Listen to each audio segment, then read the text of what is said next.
नाशिक शहरात मोटरसायकल चोरांचा धुमाकूळ सुरू असताना गुन्हे शाखेने जोरदार धडक कारवाई करत चोरट्याचा डाव उधळून लावला आहे।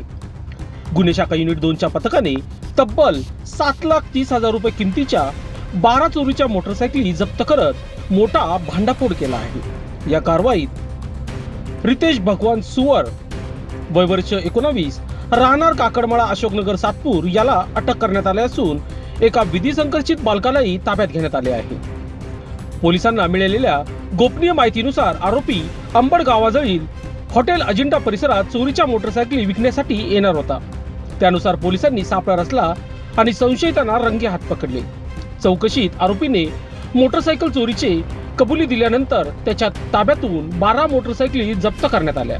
या कारवाईमुळे सातपूर, पंचवटी, आडगाव, गंगापूर, उपनगर आणि ओझर पोलीस ठाण्यातील तब्बल 9 गुन्हे उघडकीस आले आहेत। सदरची कामगिरी नाशिक पोलीस आयुक्त संदीप कर्णिक, पोलीस उपायुक्त किरण कुमार चव्हाण व सहाय्यक पोलीस आयुक्त संदीप मिटके यांच्या मार्गदर्शनाखाली गुन्हे शाखा युनिट 2चे वरिष्ठ पोलीस निरीक्षक हेमंत तोडकर यांच्या पथकाने ही धडक कारवाई केली आहे।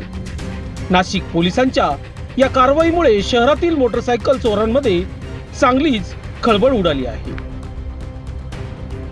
लोकशास्त्र न्यूजसाठी बंटी आढाव, नाशिक।